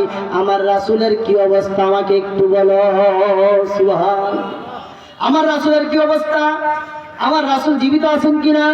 সাহাবায়ে কেরাম বলল, রাসূল জীবিত আছেন, রাসূল পিছনে আসতেছেন। মহিলা দৌড়ে আল্লাহর নবী বিশ্ব নবী রাহমাতুল লিল আলামিনের কাছে গেল, গিয়ে দেখলো আল্লাহর নবীর চেহারা রক্তাক্ত। এবার মহিলা ডাক দিয়ে বলল, কুল্লু মুসিবাতুন জালাল, প্রত্যেকটা মুসিবত আমার কাছ থেকে এখন তুচ্ছ, দূর হয়ে গেছে। ইয়া রাসূলুল্লাহ, ইয়া হাবিবাল্লাহ, যেই মুহূর্তে আপনার চেহারা মোবারক আমি দেখেছি, এই মুহূর্তে আমার ছেলে নাই, আমার ভাই নাই, আমার স্বামী নাই, আমার কোনো দুঃখ নাই, আপনি রাসূল জীবিত আছেন, এটাই আমার সবকিছু। আচ্ছা বলেন, একজন মহিলা তার রাসূলের জন্য কত প্রেম ভালোবাসা ছিল, রাসূলের জন্য কত ভালোবাসা ছিল। আমাদের এমন ভালোবাসা আমাদের থাকতে হবে, তাহলে আমরা হবে ইমানদার। আর যদি এমন ভালোবাসা আমাদের থাকে না, তাহলে তো আমরা প্রকৃত ইমানদার হতে পারবো না। প্রকৃতি ইমানদার হতে হলে এমন ভালোবাসা লাগবে। রাসূলের বিদায়ে সমস্ত সাহাবায়ে কেরাম কাতর, সব বেতায় ব্যতীত, আহা আমার রাসূল দুনিয়াতে নাই, আমরা এখন কিভাবে চলবো, আমরা কি করব। সমস্ত সাহাবায়ে কেরাম ইতিমের মতো হয়ে গেছেন। বিলাল রাদিয়াল্লাহু তাআলা আনহু শেষ পর্যন্ত বলতেছেন, যেই দেশে আমার রাসূল নাই, এই দেশে আমিও নাই। বিলাল এত রাসূলের মায়া ছিল, রাসূলের এত মহব্বত ছিল বিলালের। বিলাল রাদিয়াল্লাহু তাআলা বলতেছে, যেই দেশে আমার রাসূল নাই, এই দেশে আমিও থাকবো না। হযরত বিলাল রাদিয়াল্লাহু তাআলা আনহু মদিনা থেকে দামেস্কে চলে গেলেন। একদিন, দুই দিন, প্রায় 6 মাস হয়ে গেছে। হঠাৎ করে আল্লাহর নবী বিশ্ব নবী রাহমাতুল লিল আলামিন হযরত বিলালকে স্বপ্ন দেখাইতেছে, বিলাল, তুমি কি আমার রাসূলকে দেখবার একবার ইচ্ছা হয় না? তুমি কি এত দূরে চলে আসলে, আমার রাসূলের কবর জিয়ারত করার কি তোমার একবারও ইচ্ছা হয় না? বিলাল, বিলাল, তুমি মদিনা থেকে চলে আসলে, তুমি আমার রাসূলের ভালোবাসা কি তোমার কমে গেল নাকি? এই অবস্থা শুনে বিলাল রাদিয়াল্লাহু তাআলা ঘুম থেকে চমকে উঠলেন। সকাল হতে না হতে বিলাল রাদিয়াল্লাহু তাআলা আনহু বাহনের মধ্যে আরোহণ করে তিনি মদিনায় চলে আসলেন। মদিনায় যখন বিলাল আসলেন, সমস্ত সাহাবা একরাম বিলাল রাদিয়াল্লাহু তাআলা আনহুকে দেখে আবার আনন্দে আত্মহারা হারে। নবীর যুগের আজান কতদিন হয়ে গেল শুনি না, নবীর যুগের আজান অনেক দিন হয়ে গেল শুনি না। এবার বিলাল মদিনায় আজান দিবে, আমরা মন ভরে আজান শুনবো, নবীজির যুগের আজান শুনবো। আমার নবীও দুনিয়া থেকে বিদায়, বিলাল অনেকদিন যাবত মদিনায় নাই। না না, বিলাল তো আজান দেওয়ার জন্য শিকার, বিলাল আজান দিবে না। যে দেশে আমার রাসূল নাই ওই দেশে আমি আর আজান দিব না, আমি বিলাল সহ্য করতে পারবো না। কারো রিকোয়েস্ট মানে না বিলাল, কারো আবদার রক্ষা করে না। এবার আল্লাহর নবী, বিশ্ব নবী রাহমাতুল লিল আলামিনের কবর জিয়ারত করে যখন চলে আসবে, এই মুহূর্তে হাসান হুসাইন রাদিয়াল্লাহু তাআলা আনহুমা দুই হাতে গিয়ে বিলালের ধরলেন। না বিলাল, তুমি তো আমার নানার মুয়াজ্জিন, তুমি যাইতে পারবে না। বহুদিন যাবত বিলাল তোমার আজান আমরা শুনি না, তোমার আজান আজকে মন ভরে শুনবো। তুমি বিলাল আজকে মদিনার মসজিদে আজান দাও। বিলাল হাসান হুসাইন রাদিয়াল্লাহু তাআলা আনহুমার আবদার রক্ষা করতে গিয়ে আবার আজান শুরু করলেন। আশহাদু আন্না মুহাম্মাদুর রাসূলুল্লাহ যেই মুহূর্তে বিলাল বললেন, বিলাল সাথে সাথে অজ্ঞান হয়ে গেলেন। অনেক সময় পর বিলালের হুঁশ আসলো। সাহাবায়ে কেরাম বিলালকে প্রশ্ন করলো, বিলাল তোমার কেন আশহাদু আন্না মুহাম্মাদুর রাসূলুল্লাহ বলতে গিয়ে তুমি অজ্ঞান হয়ে গেলে? বিলাল রাদিয়াল্লাহু তাআলা আনহু আবার ডাক দিয়ে বলেন, রে সাহাবী শুনো শুনো, আমার রাসূল যখন আমি আজান দিতাম আশহাদু আন্না মুহাম্মাদার রাসূলুল্লাহ যখন বলতাম, আমার রাসূল যেন আমার কানে কানে আয়েশা আমার রাসূল সাথে সাথে আমাকে উত্তর দিত। আজকে আমার রাসূল উত্তর দেয় না, সুতরাং আমি বিলাল এজন্যই মদিনা ছেড়ে সুদূর দামেস্কে চলে গিয়েছিলাম। আমার রাসূল যেখানে আমার আজানের উত্তর দিবে না ওই দেশে আমি আর আজান দিব না। এটা ছিল বিলালের ভালোবাসা, রাসূলের প্রতি প্রেম, রাসূলের প্রতি আগ্রহ। এই আগ্রহ আমাদের থাকতে হবে। এত সময় আমি রাসূলের প্রেম ভালোবাসা দেখাইতে গিয়ে সাহাবায়ে কেরামের অনেকটা ঘটনা আমি বলেছি, আরো কত ঘটনা সাহাবায়ে কেরামের আছে যে রাসূল সাল্লাল্লাহু আলাইহি সাল্লামকে ভালোবাসা দেখাইতে গিয়ে জীবন একবার দুইবার না অনেকবার দিতেও রাজি। আর একটা ঘটনা মনে হয়ে গেল কইলি, হযরত খুবাইব রাদিয়াল্লাহু তাআলা আনহু নাম শুনছেন? নাম শুনছেন? একজন জলিলুল কদর একজন সাহাবী হযরত খুবাইব রাদিয়াল্লাহু তাআলা আনহু। মক্কার কাফেররা হযরত খুবাইবকে ধরে নিয়ে গেল। মক্কার কাফেররা আবার ধরে নিয়ে গিয়ে যখন কাঁচাই বন্দি করলো, কোনো খানা দেয় না, কোনো কিছু দেয় না। খুবাইব রাদিয়াল্লাহু তাআলা আনহুকে অনাহারে অতৃষ্ণা অবস্থায় রাখলো। আল্লাহ রাব্বুল আলামিন জিবরাইলের মাধ্যমে আল্লাহ রাব্বুল আলামিন খুবাইব রাদিয়াল্লাহু তাআলা কে খাওয়ানোর ফয়সালা করে দিলেন। সুবহানাল্লাহ বলেন। আসমান থেকে জান্নাতি আঙ্গুর, জান্নাতি আপেল, জান্নাতি ফলমূল সব গুলা হযরত খুবাইব রাদিয়াল্লাহু তাআলার সামনে থাকতো। একদিন ওই বাড়ির যে বাড়িতে হযরত খুবাইবকে বন্দী করেছিল ওই বাড়ির একটা ছোট মেয়ে বাচ্চা হযরত খুবাইব রাদিয়াল্লাহু তাআলাকে দেখলো যে সে কি যেন উপর থেকে পেরে পেরে মুখের মধ্যে দিচ্ছে, টুকে টুকে খাইতেছে। এবার এই ছোট্ট বাচ্চারা প্রশ্ন করলো, বাড়ির দিকে বাবাকে প্রশ্ন করলো, বাবা খুবাইবকে কে খাবার দিল? ওই মানুষটাকে কে খাবার দিল? আপনি তো কোনো খাবার দেন নাই, আমি জানি কে দিল, লুকায়া কে যেন খাবার দিয়েছে। না না না, ওই মানুষটা মক্কার এই কাফের বাড়ির সকলকে তন্ন তন্ন করে দেখলো, কেউ কোনো খাবার দেয় নাই। এবার খুবাইব রাদিয়াল্লাহু তাআলা নুকে জিজ্ঞাসা করলো, আরে খুবাইব তোমাকে আমরা কোনো খাবার দেই নাই, কোনো পানি দেয় নাই, তাহলে তুমি এতদিন যাবত কিভাবে জীবিত? তোমাকে কে খাবার দেয়? খুবাইব রাদিয়াল্লাহু তাআলা আনহু এবার সমস্যরে বলতে লাগলো, রে কাফিরের গোষ্ঠী, যে আল্লাহর উপর তোমরা ঈমান আনো নাই আর আমি যে আল্লাহর উপর ঈমান এনেছি, ওই আল্লাহ আমাকে জান্নাত থেকে খাবার পাঠিয়ে দেয়। জান্নাতি খাবার পাঠিয়ে দিল। হঠাৎ করে একদিন ঘোষণা আসলো, সমস্ত মানুষ এলাকার একত্রিত হবে, খুবাইবকে দুনিয়া থেকে বিদায় করে দেওয়া হবে। খুবাইবকে এবার সব মানুষের সামনে হত্যা করা হবে। খুবাইব রাদিয়াল্লাহু তাআলা আনহুকে নিয়ে গেল একটা মরুভূমির মধ্যে, ওই জায়গার মধ্যে একটা মঞ্চ সাজাইলো। মঞ্চের মধ্যে পিছন দিক দিয়ে একটা কাঠ সুন্দর করে রাখলো। এই কাঠের মধ্যে খুবাইব রাদিয়াল্লাহু তাআলা আনহুকে বাঁধলো। এর আগে খুবাইব রাদিয়াল্লাহু তাআলা আনহুকে কাফিররা বলতেছে, খুবাইব তোমার শেষ কোনো ইচ্ছা আছে কিনা? খুবাইব রাদিয়াল্লাহু তাআলা আনহু এবার বলতেছে, রে কাফেরের দলেরা, যদি আমাকে অনুমতি দাও আমি আমার রবের জন্য 2 রাকাত নামাজ পড়ব। 2 রাকাত নামাজের জন্য খুবাইব রাদিয়াল্লাহু তাআলা দাঁড়িয়ে গেলেন এবং একটু তাড়াহুড়া করে 2 রাকাত নামাজ পড়লেন। কাফেররা আবার প্রশ্ন করতে লাগলো, খুবাইব তুমি এত তাড়াহুড়া করলে কেন নামাজে? তোমার কি আরো কোনো আশা আছে নাকি? তারা মনে করেছে খুবাইব মনে ইমান হারা হয়ে যাবে মৃত্যুর ভয়ে। এবার খুবাইব রাদিয়াল্লাহু তাআলা ডাক দিয়ে বলতে লাগলো, এই কাফেরের গোষ্ঠীরা, যদি তোমরা এই কথা মনে মনে না ভাবতে যে আমি মনে হয় মৃত্যুর ভয়ে আমি নামাজ দেরি করতেছি, তাহলে আমার আজকের এই 2 রাকাত নামাজের মধ্যে এত মজা লাগছিল, আমার মন চাইছিল আরো আমি অনেক লম্বা সময় দাঁড়িয়ে দাঁড়িয়ে মহান রবের সামনে দাঁড়িয়ে থাকি, আমি আমার রবের সাথে অনেক সময় আরো কথা বলি, কিন্তু তোমাদের বদধারণা দূর করার জন্য আমি তাড়াহুড়া করে নামাজ পড়েছি। খুবাইব রাদিয়াল্লাহু তাআলা আনহুকে পেরেক মারলো, 2 হাতে 2 পায়ের মধ্যে পেরেক মারলো। পেরেক ছিলেন লোহা, হাতের মধ্যখান দিয়ে তালুর মধ্যখান দিয়ে ঢুকাইলো আর কাঠের মধ্যে মেরে দিল। 4 হাত পায়ের মধ্যে পেরেক মারলো।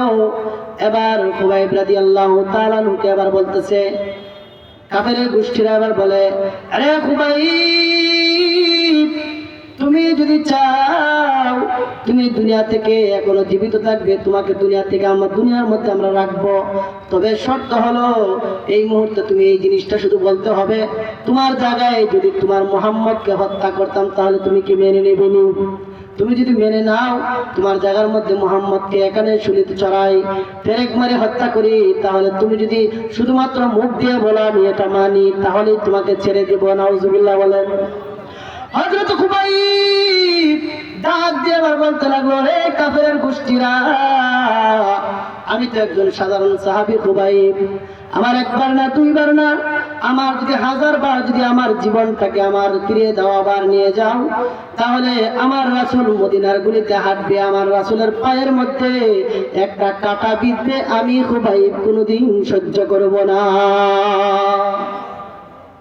কেমন ভালোবাসা খুবাইবের ছিল, নিজের জীবন দিয়ে দিয়েছে। শুধুমাত্র এখন যদি বলতো যে আমি এটা মানি যে রাসূল এখানে দুনিয়া থেকে বিদায় হোক আমার জায়গার মধ্যে, এই জায়গা এইটা আমি মানি, তোমরা আমাকে ছেড়ে দাও, ইচ্ছা করলে তো সে বলতে পারতো। কিন্তু খুবাইব রাদিয়াল্লাহু তাআলা আনহু কি বলছেন যে একবার 2 বার না 1000 বার খুবাইবের জান যাইতে পারে, আমার রাসূলের পায়ের মধ্যে কাঁটা বিঁধবে, এটা খুবাইব সহ্য করবে না।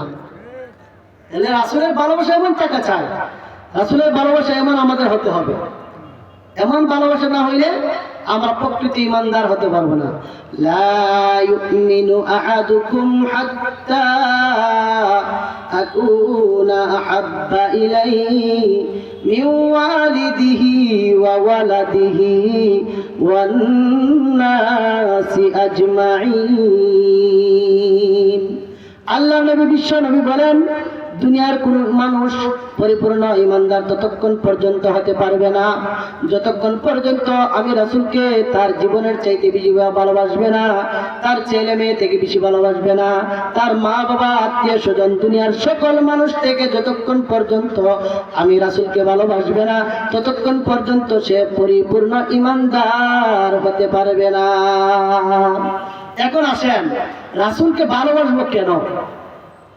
রাসূলের ভালোবাসা আমরা চাই কেন, অথবা রাসূলকে ভালোবাসতে হবে কেন? আমাদের দরকারটা কি? আমরা একটা জিনিস জানি, আমাদের জীবনের চাইতে আমাদের ঈমানের দাম বেশি। একটু আগে বললাম না, আমার ঈমানের দামটা তো আমার জীবনের চাইতে বেশি। এখন এই ঈমান পাইলাম কিভাবে? মাধ্যমকে বলেন, জুড়ে বলেন, আমার মাধ্যমকে, ঈমান পাওয়ার মাধ্যমকে কোরআন সুন্নাহ। কোরআন সুন্নাহ আসছে কার মাধ্যমে? রাসূলের মাধ্যমে। রাসূলের মাধ্যমে যে কোরআন সুন্নাহ আসলো, এই কোরআন সুন্নাহর মাধ্যমে আমরা হেদায়েত পাইলাম, রাসূলের মাধ্যমে আমরা হেদায়েত পাইলাম, শেষ নবীর উম্মত হইতে পারলাম। এই নবীর কারণে, এই নবীর পথ মানলে, এই নবীর আদর্শ মানলে আমরা জান্নাতি হব। আর যে জান্নাতের জন্যই তো আমরা দুনিয়াতে এত কষ্ট করতেছি। ইমানদাররা কষ্ট করতেছি কিসের জন্য? জান্নাত পাওয়ার জন্য। আর এই জান্নাত পাবো একমাত্র পথ এবং পন্থা হলো রাসূলের আদর্শ, রাসূলের আদর্শ, রাসূলের ভালোবাসা, রাসূলের পথ পন্থা যদি আমরা মানি তাহলে আমরা জান্নাতি হইতে পারবো। قل إن كنتم تحبون الله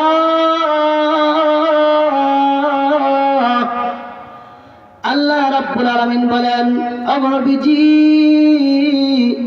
আপনি দুনিয়ার সমস্ত উম্মতদেরকে জানিয়ে দিন কুল ইন কুনতুম তুহিব্বুনাল্লাহ, যদি তোমরা আল্লাহকে ভালোবাসতে চাও। আমরা কাকে ভালোবাসতে চাই? আল্লাহকে ভালোবাসতে চাই। আল্লাহর ভালোবাসা তো আগে থাকবে, আল্লাহর ভালোবাসা আর আগে থাকবে। আল্লাহ রাব্বুল আলামিন বলেন, যদি তোমরা আমি আল্লাহকে ভালোবাসতে চাও, কুল ইন কুনতুম তুহিব্বুনাল্লাহ ফাত্তাবিউনি, রাসূল বলেন তোমরা আমি রাসূলকে অনুসরণ করো। অনুসরণ করবো কাকে? আমরা তো রাসূলের প্রেম, রাসূলের অনুসরণ ছেড়ে দিয়ে আজকে যত গুন্ডা ফান্ডা আছে সবদেরকে আমরা খুব ভালোবাসি। যেমন খেলার সময় আসলে মিছি, আর একটা বেড়াটোনা, আর কি আছে নেইমার, আরো কত ভালোবাসার খেলোয়াড় আছে, অথচ নাস্তিক মুরতাদ আপনাকে আমাকে চিনেই না। বাংলাদেশ নামক একটা দেশ এরা বুঝবেই না। আর আমরা এখান থেকে ভালোবাসা দেখাইতে 4 তলা থেকে লাভ দিয়া দুনিয়া থেকে বিদায়। হ্যাঁ, সুজা জাহান্নাম। কার লাগি জীবন দিছে? কার জন্য জীবন দিছে বলেন? কাফেরের জন্য জীবন দিছে। কাফেরের জন্য জীবন দিয়ে, কাফেরের প্রেমে, কাফেরের ভালোবাসায় জীবন দিলে জান্নাত পাওয়া যায়। কই যাওয়া যায়? সুজা জাহান্নাম, সুজা একবার বাইপাসে জাহান্নামে যাবে। মান তাশাব্বাহা মিনহুম, মান তাশাব্বাহা বিকাওমিন ফাহুয়া মিনহুম। রাসূল বলেছেন, যার সাথে যার মহব্বত হবে কিয়ামতের দিন সে তার সাথেই থাকবে। তুমি নেইমারের ভালোবাসায়, মেসির ভালোবাসায় জীবন দিতে পারো, তোমার বন্ধুর ভালোবাসায় তুমি জীবন দিতে পারো। রাসূলের ভালোবাসা আসলে তুমি ঘরে বসে বসে আঙ্গুল চুষো। তোমার মতো ইমানদার রাসূল কোনোদিন আমার রাসূল হাউজে কাউসারের পানি পান করাইবে না। তোমার মতো ইমানদারকে হাউজে কাউসারের পানি রাসূল দিবে না। তোমার ভালোবাসাতে রাসূলের কতটুকু দুনিয়া থেকে তো তুমি প্রকাশ করে দিলা। রাসূলের ভালোবাসা, প্রেম আজকে আমার অন্তরে থাকতে হবে। আর এই প্রেম ভালোবাসা থাকলে রাসূলের ইত্তেবা করতে সহজ হবে। এখন কেন প্রেম ভালোবাসা, কেন রাসূল বললেন রাসূলের প্রেম ভালোবাসা? রাসূলকে তো পাই না আমরা, রাসূলকে ভালোবাসবো কিভাবে বলেন? ভালোবাসার উপায় কি? রাসূল বলেন, তোমরা আমার সুন্নাহকে অনুসরণ করো। ইত্তেবায়ে রাসূল অর্থাৎ আমার সুন্নাতকে অনুসরণ করো, আঁকড়ে ধরো। মান আহাব্বা সুন্নতি ফাকাদ আহাব্বানি, যে ব্যক্তি আমার সুন্নতকে আঁকড়ে ধরলো, ভালোবাসলো, সে যেন আমাকেই ভালোবাসলো। আর যে আমাকে ভালোবাসলো কানা মাই ফিল জান্নাহ, সে জান্নাতে আমার সাথে থাকবে। সুবহানাল্লাহ বলেন, জান্নাতে আমার সাথে থাকবে। তাহলে এই সুন্নতকে অনুসরণ করতে হবে। এখন যদি বলি পিতা কথা হবে, এখন যদি বলি রাসূলকে আমরা তো সকলেই ভালোবাসি, রাসূলের সুন্নত কার মধ্যে কতটুকু আছে? নাই। মাথা থেকে পা পর্যন্ত কার মধ্যে কতটুকু রাসূলের সুন্নত আছে দেখতে হবে। তাহলে তো বোঝা গেল আপনার আমার মধ্যে রাসূলের সুন্নত আছে, রাসূলের ভালোবাসা আছে। এখন রাসূলকে ভালোবাসি কিন্তু রাসূলের সুন্নত মানি না। আপনাকে খুব ভালোবাসি কিন্তু আপনার আদেশ মানি না। এটা কি হলো? এটা কি বাস্তবসম্মত কথা? না একটা ধোঁকাবাজি? আমি আপনাকে খুব ভালোবাসি, খুব মানি, কিন্তু আপনার যত আদেশ আছে, উমুক আদেশ তুমুক আদেশ আমি মানতে পারবো না। আপনার মতো আমি পাঞ্জাবি পড়তে পারবো না, আপনার মতো আমি টুপি পড়তে পারবো না, আপনার মতো মুখ ভরা দাঁড়িয়ে রাখতে পারবো না। এটা মানতে পারবো না। এটা খুব ইত্তেবা হইল, এটা অনুসরণ হইল না, ধোঁকাবাজি হইল? ধোঁকাবাজি হইল। রাসূলকে ভালোবাসতে হলে রাসূলের সুন্নতকে ইত্তেবা করতে হবে, রাসূলের সুন্নত মানতে হবে। রাসূল মিসওয়াক করছেন, আমি মিসওয়াক করব। রাসূল মিসওয়াক করছেন, আমি কি করব? এটা একটা রাসূলের সুন্নতের অনুসরণ হলো। রাসূল মাথায় টুপি দিয়েছেন, আমি টুপি দেব। রাসূল 3 তরিকার 1 তরিকায় চুল কেটেছেন, আমিও চুল কাটবো এইভাবে। আমি নেইমার মেসির মতো চুল কাটবো না। তাহলে বোঝা গেল যে তোমার আমার মধ্যে রাসূলের কি আছে, প্রেম আছে। আপনি আমি সমস্ত চতুর্দিকে মাথা পাড়াইলাম, সামনে দিক দিয়া একটু পাতলা মতো রেখে দিলাম, এটা তো রাসূলের তরিকা না। এটা রাসূলের তরিকা? চুল থেকে নিয়ে পায়ের পাতা পর্যন্ত রাসূলের সুন্নত আছে। রাসূলের সুন্নত গুলো মানলে বোঝা যাবে যে আপনি আমি আমার রাসূলকে ভালোবাসি। আর সুন্নতকে মানতাম না, রাসূলের সুন্নত মানি না, আর দাবি করলাম আমি আমার রাসূলকে খুব ভালোবাসি, রাসূলকে খুব মহব্বত করি, এটার নাম ভালোবাসা হবে না। এই ভালোবাসা প্রকৃত ধোঁকাবাজি। তাহলে রাসূলের সুন্নত মানতে হবে, আমার পাঞ্জাবি পরতে হবে, শার্ট পরিধান করা, যদিও হাত ভরা শার্ট পরিধান করা এটা জায়েজ আছে, না জায়েজ বলতেছি না, কিন্তু সুন্নত হলো কি ঢিলা ডালা জামা পরিধান করা। ঢিলা ডালা জামা বলেন কি সুন্নত? কি ঢিলা ডালা জামা পরিধান করা, অর্থাৎ পাঞ্জাবি কাটা হোক আর জুব্বা হোক, যে কোনো একটা পরিধান করা, এটা আপনার আমার জন্য সুন্নত। পায়জামা, ঢিলা ডালা পায়জামা পরিধান করা, টাইট না, যেই পায়জামা পরিধান করলে আপনার পাছা দেখা যায়, পাছা অনুমান করা যায়, আপনার উড়াত দেখা যায়, উড়াত অনুমান করা যায়, এরকম টাইট প্যান্ট টাইট পায়জামা না, এটা আসলে সুন্নত না, মনে রাখতে হবে। সুন্নত কি? ঢিলা ডালা পায়জামা, ঢিলা ডালা পায়জামা, এটা সুন্নত। তাহলে ঢিলা ডালা জামা, ঢিলা ডালা পায়জামা, এগুলো হলো রাসূলের সুন্নত। এইগুলা আপনার আমার সুন্নত গুলা আমি আমার শরীরে বাস্তবায়ন করি। এরপরে রাসূলের সুন্নত মিসওয়াক করা, মিসওয়াক করি, সপ্তাহে হাতে নুক কাটা, হাতে নুক কাটি, এগুলো তো রাসূলের সুন্নত। এই সুন্নত গুলা দেখে দেখে পালন করলে আর মনে করবো এটা আমি আমার রাসূলের সুন্নত পালন করতেছি আমার রাসূলের ভালোবাসার জন্য, তাহলে রাসূলের ভালোবাসা হবে। এখন বলছিলাম যে রাসূলকে ভালোবাসতে হবে কেন? আপনি মনে করেন আপনি যাকে ফলো করেন, আপনার দলের নেতাকে আপনি খুব ফলো করেন, আপনার দলের নেতা যে মুজিব কুট, এটা কিন্তু মুজিব কুট না, আমার গায়ে যেটা এটা কিন্তু কি কুট না, মুজিব কুট না, এটা মূলত উলামা কুট। এটা কি কুট বলে না, এটা কি কুট? উলামা কুট। বাসানির কাছ থেকে শেখ মুজিবের নিজের ধার করে চায় নিয়েছেন যে এই কুটটা খুব সুন্দর লাগছে, আমাকে দিয়ে দেন। এটা বাস্তব কথা, এটা কি কথা? বাস্তব কথা। তাহলে সর্বপ্রথম এই কুটকে পরিধান করেছেন বলো না বাসানি, বাসানির কুট এটা। যাক, এই কুট আমার নেতা পরিধান করে, বালা একজন নেতা এই কুট পরিধান করে, আমিও এই মডেলের এই কাইটিং এর একটা কুট পরিধান করলাম। এর মানে কি আমার নেতারে কি করি? ভালোবাসি।